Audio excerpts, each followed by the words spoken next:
Vayan al capítulo número 3.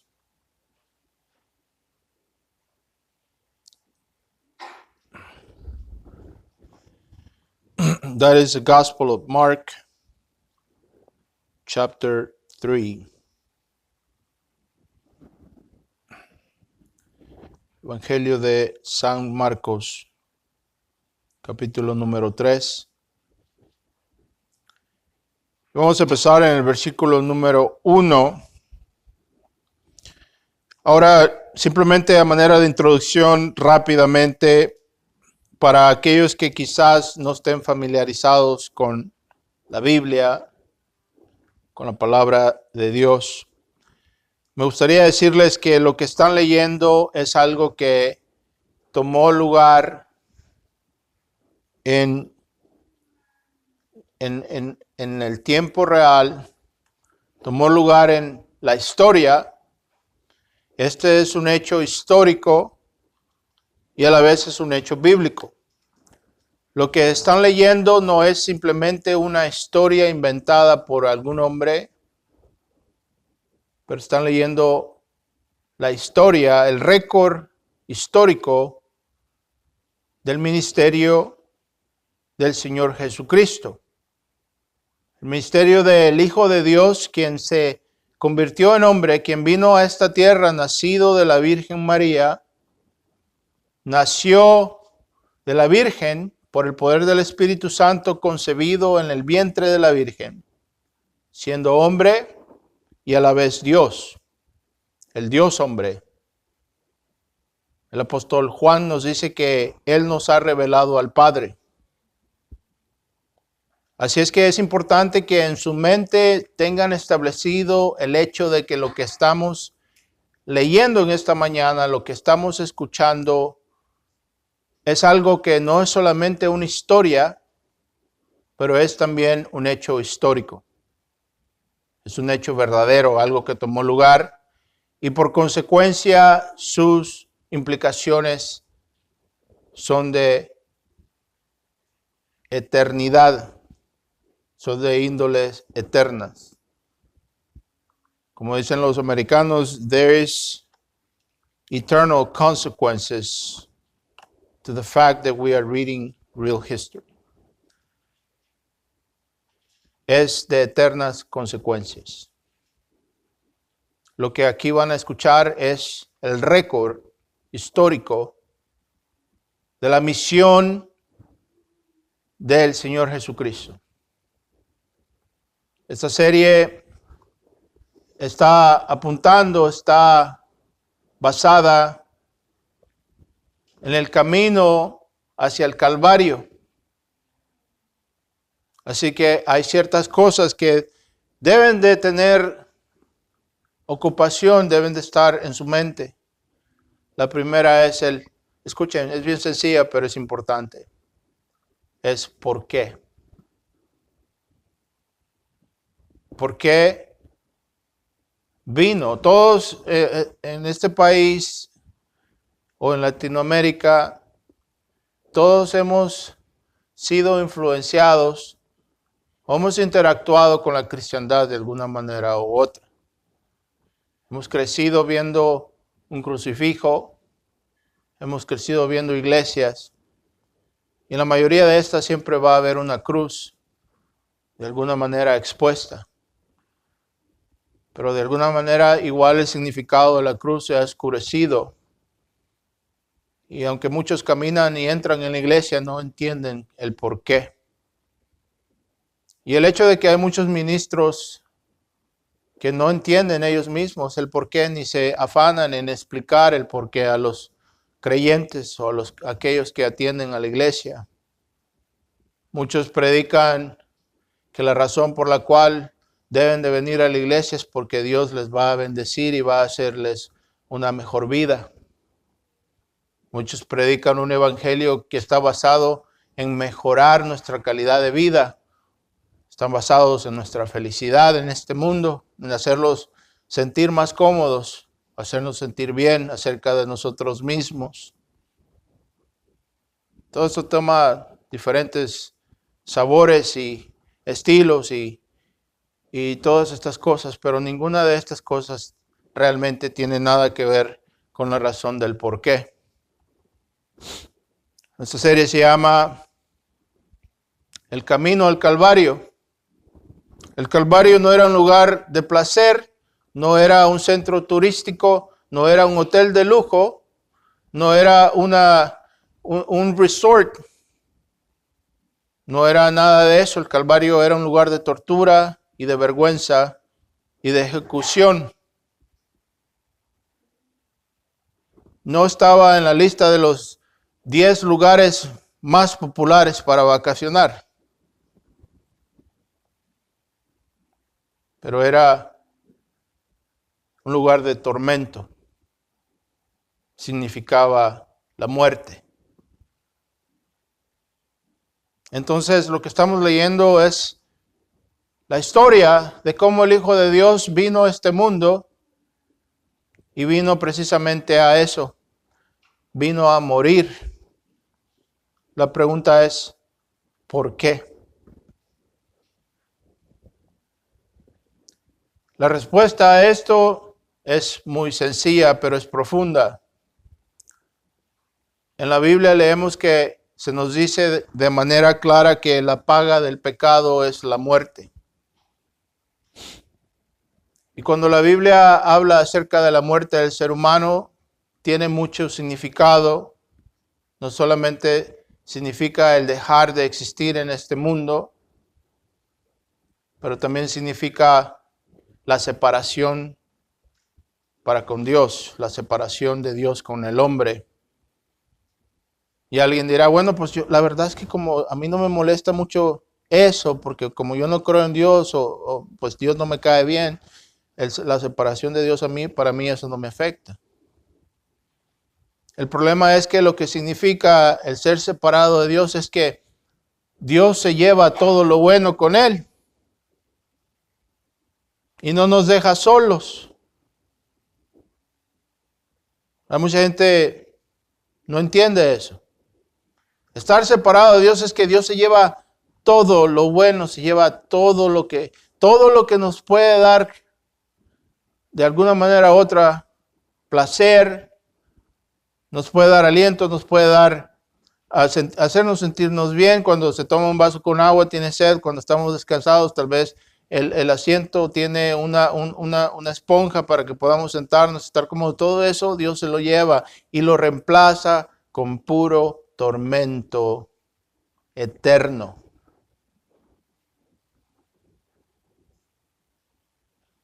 Entonces, alguien dirá, bueno, eso se escucha muy difícil, ¿por qué eterno, verdad?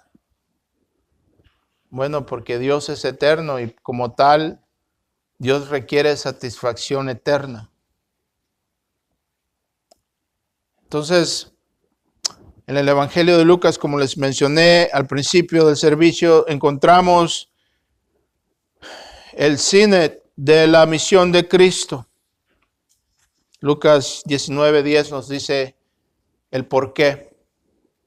Nos dice que el Hijo del Hombre vino a esta tierra a buscar y a salvar.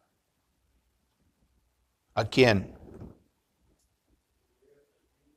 Vino a buscar y a salvar al perdido. Esa es la condición para la gracia. Solamente aquel que se entiende y se ve y se considera en la luz de la santidad de Dios que nos condena y entiende que si Dios nos juzga acorde a su justicia, acorde a sus 10 mandamientos, nadie puede ser salvo.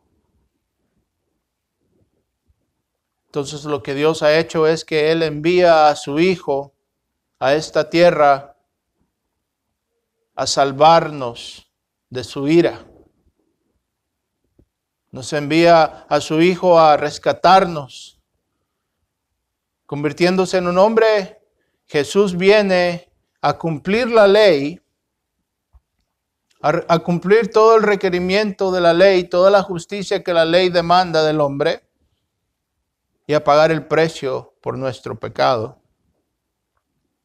para que así de esta manera pueda Él reconciliarnos a Dios por medio de su sacrificio, por medio de su vida, su muerte, su resurrección, para que de esta manera todo aquel que en Él cree pueda así recibir la vida eterna por medio de la fe.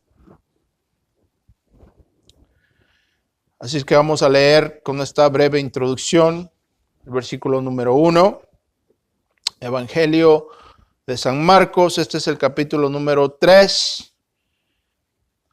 Ahora muchas cosas han tomado lugar antes de llegar aquí. El Señor Jesús, dice Marcos, que empezó a predicar el reino de Dios, a predicar que el reino de Dios había llegado al hombre y entonces llama al hombre a creer y arrepentirse. Y Jesús comienza su ministerio en la región de Galilea, empieza a predicar las buenas nuevas y empieza a reclutar discípulos.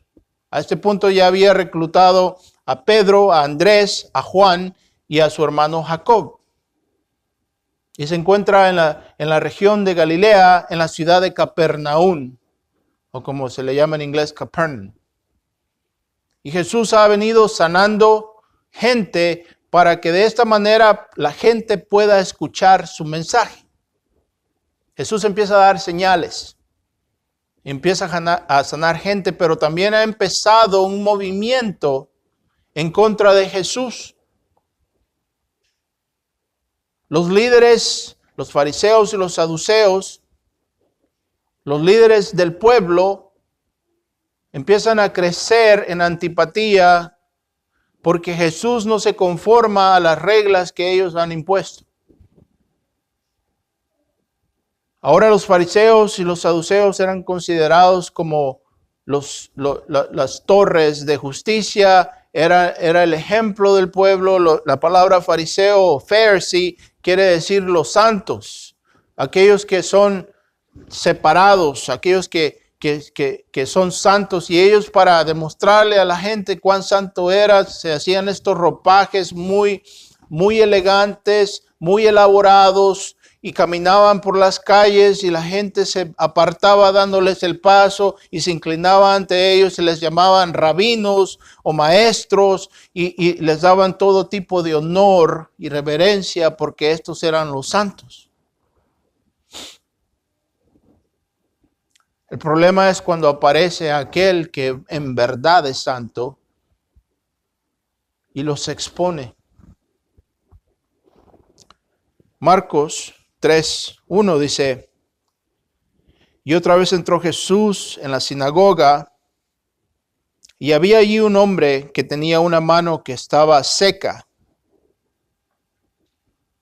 Y ellos le observaban para ver si lo sanaba en el día de reposo, para así de esta manera poder acusarle.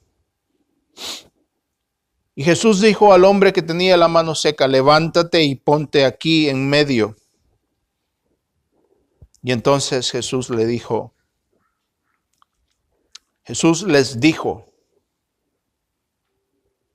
está bien, es correcto y permitido que en el día de reposo hacer bien o hacer el mal, salvar una vida o matar. Él les preguntó. Pero ellos guardaban silencio.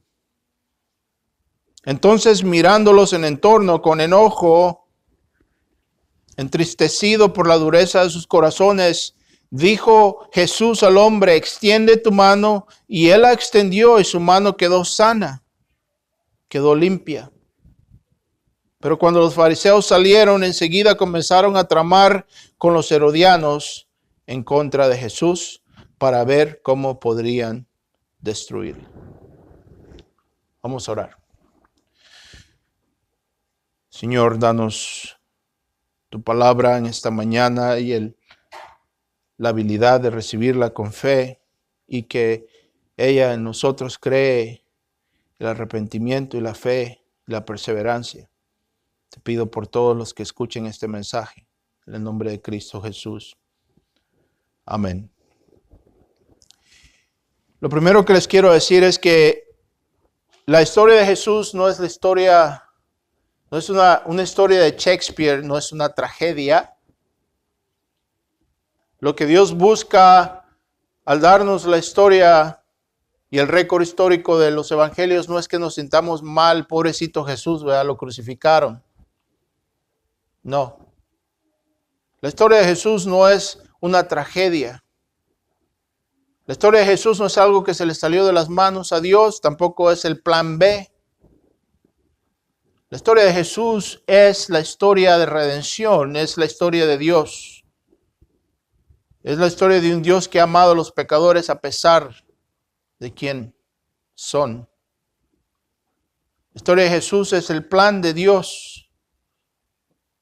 La crucifixión de Jesús era parte del plan de Dios. La historia del hombre, la historia de este mundo, todo es hecho, ha sido construido en torno a la cruz de Jesucristo. Es decir, Dios planeó la cruz de Jesucristo antes de que hiciese los cielos y la tierra.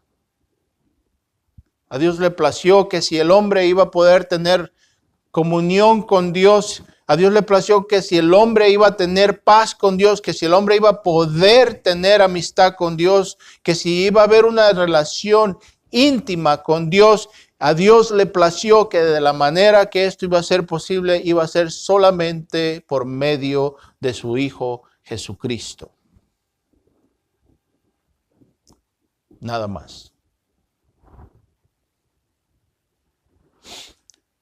Otra cosa que quiero que entendamos es que mi propósito es que entendamos a Jesucristo y que entendamos la salvación de manera correcta. Mi meta, mi propósito, el anhelo de mi corazón, that is what my heart longs, what I want, lo que quiero, lo que deseo, what I desire, es que conozcan a mi Salvador. Es que conozcan a mi Cristo. Y conociéndole a Él, le amen más. Y que en el día en el cual estemos todos sentados en aquel banquete, cuando estaremos delante de la presencia de Dios, verles ahí con Él. Ese es mi propósito principal. Que puedan confiar en Él, amarle a Él, conocerle a Él, estar en Él. Que salgan de las puertas de esta iglesia diciendo, cuán grande es Él. Wow, tenemos un Dios grande. We have a big God. Esa es mi intención.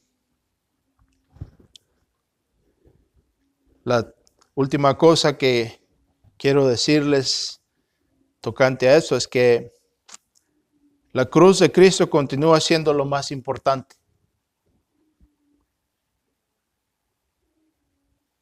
No he visto nunca a alguien morir diciendo, vaya, cuántas cosas tuve en la tierra, cuántas cosas voy a dejar.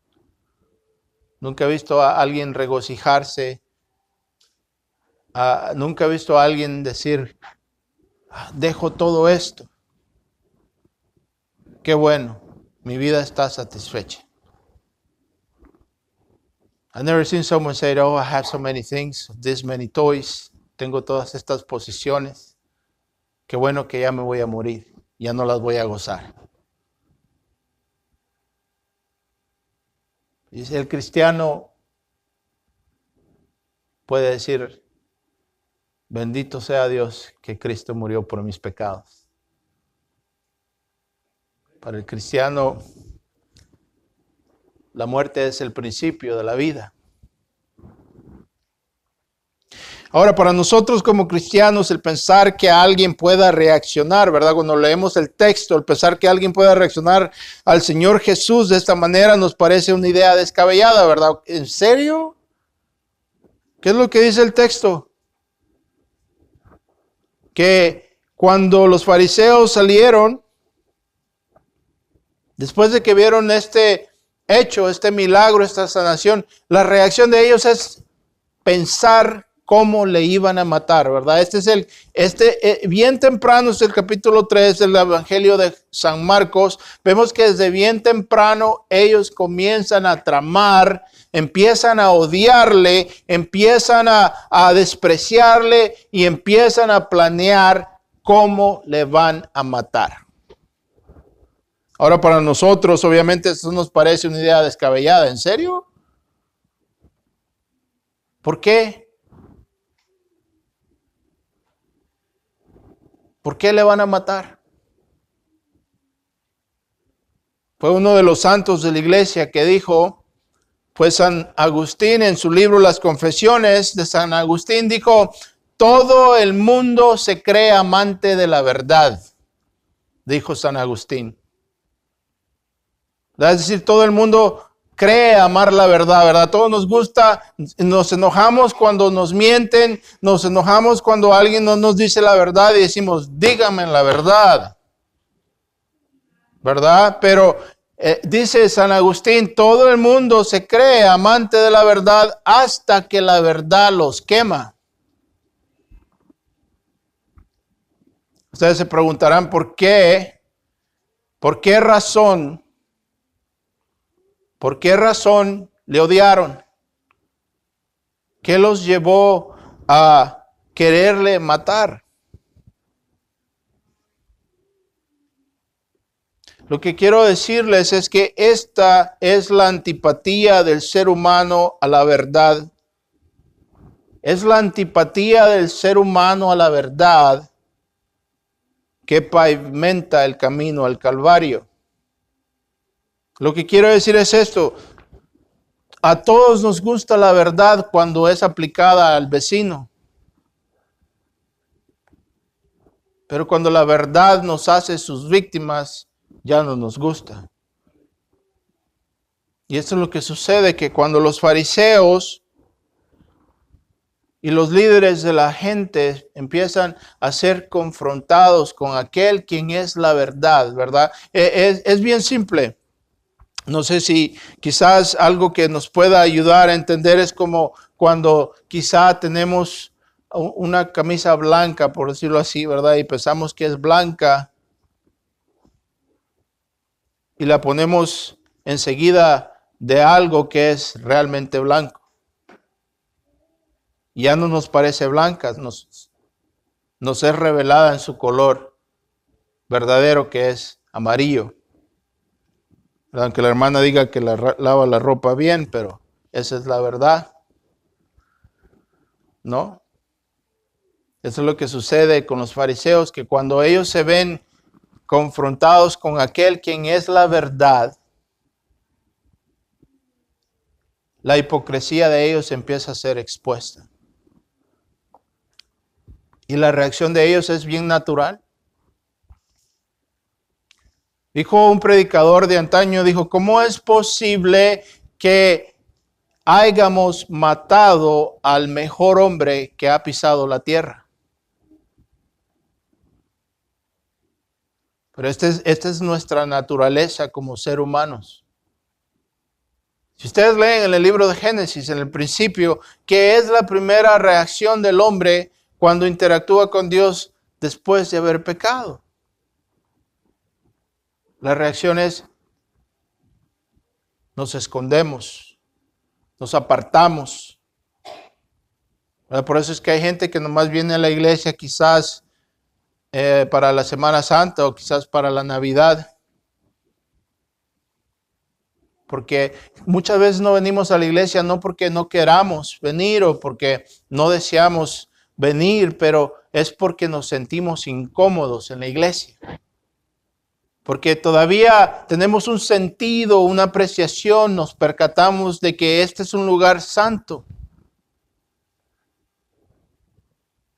Entonces sabemos instintivamente que aquí nos debemos de comportar de una manera diferente. Muchas veces eso nos hace sentir incómodos. La pregunta es, ¿por qué nos sentimos incómodos? Es porque la santidad nos hace sentir mal y huimos de ella. Ha sido demostrado que psicológicamente cuando enfrentamos algo que es superior a nosotros, nuestra tendencia siempre es la misma, a odiarle. Los americanos dicen, don't hate. Como dicen, hate the game, not the player, right? Entendemos el concepto.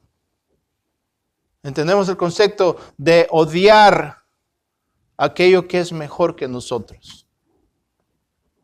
Y es por eso que ellos le odian. Es por eso que ellos empiezan a odiarle a él, porque la justicia de Cristo no era simplemente religión, pero era consistente con la verdad de Dios. Cristo no solamente predicó la verdad, Él es la verdad.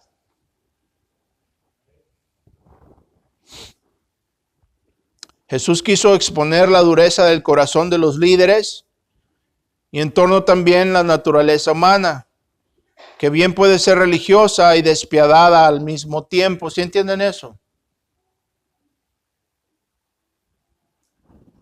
Muchas veces la gente más cruel es la gente que está en la iglesia. Muchas veces, amén, dice el hermano. Muchas veces la gente más cruel y más despiadada es la gente que está en la iglesia. Muchas veces la gente más tacaña, la gente más tight, como dicen los americanos, es religious people, la gente religiosa. Si se fijan en el texto, si ponen atención, ellos estaban observándole. Se nos dice en el texto que le observaban a él. En el versículo número 2 dice, le observaban para ver si lo sanaba en el día de reposo. ¿Sí entienden eso? Déjenme explicarles esto rápidamente. Los fariseos, los líderes, los maestros de la ley enseñaban que en el Sabbat, el día de reposo, no era permitido hacer muchas cosas. Que si una persona caminaba ciertos pasos de su casa, ya quebrantaba la ley. Si una persona hacía algún tipo de trabajo, ya quebrantó la ley. Entonces no se le permitía hacer mucho a las personas. Entonces, para ellos, que Jesús sanase a un hombre en el día de sábado era trabajo. Escuchen bien. Para ellos que Jesús sanase de manera milagrosa a una persona era trabajo y constituía una violación del sábado. Ahora, si ustedes leen el capítulo anterior, se darán cuenta que ya traían este problema con Jesús, porque Jesús les había dicho que Dios había hecho el sábado, es decir, el día de reposo, no para el sábado en sí mismo. Es decir, el sábado no estaba dado porque Dios quería imponer esta ley y hacer miserable al hombre, sino que la había dado para que el hombre pudiera descansar. Era por amor al hombre que Dios había dado el día de reposo, para que el hombre descansase, no para ser los esclavos. Y es por eso que Jesús les pregunta que si es permitido, que si es bien, que si está bien. En el versículo 4, que si es lícito hacer el bien o el mal en el día del sábado. Lo que eso quiere decir es bien simple, escuchen bien. Cuando uno vive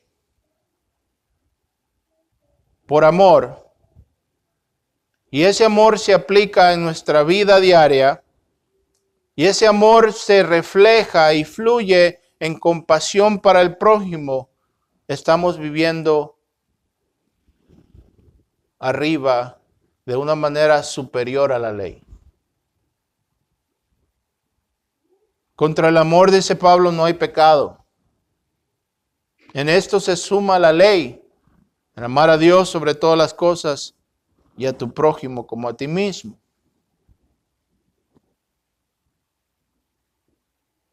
Pero los fariseos decían amar a Dios. Pero escuchen bien, lo que esto significa es bien simple. El amor que tenemos por Dios, es fácil decir que amamos a Dios. Es fácil ser religioso, es decir, venir a la iglesia, arrodillarnos, cantar y todas estas cosas. Lo que no es fácil es ayudar al vecino cuando tiene necesidad. ¿Sí me explico? Pero es ahí donde el amor de Dios verdaderamente se refleja. Entonces ellos se sintieron incómodos porque el Señor Jesucristo expuso su hipocresía. Y esta es una de las razones que empieza a motivar el deseo de su corazón a destruir al Señor Jesucristo. Y alguien dirá, bueno, hermano, yo no lo odio al Señor. La pregunta es, ¿amamos al prójimo?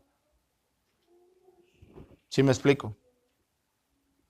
Esa es lo que debemos de considerar. Esta exposición fue un contraste, fue lo que puso al Señor Jesús en curso de colisión con los líderes y al final lo llevó a la cruz del Calvario. Esta fue la razón por la cual ellos le empezaron a odiar. Porque Él expuso su hipocresía. Porque la de ellos era una religión, pero no era verdadero amor. Así que vamos a parar aquí en esta mañana y vamos a continuar la siguiente semana. Acuérdense que esto es camino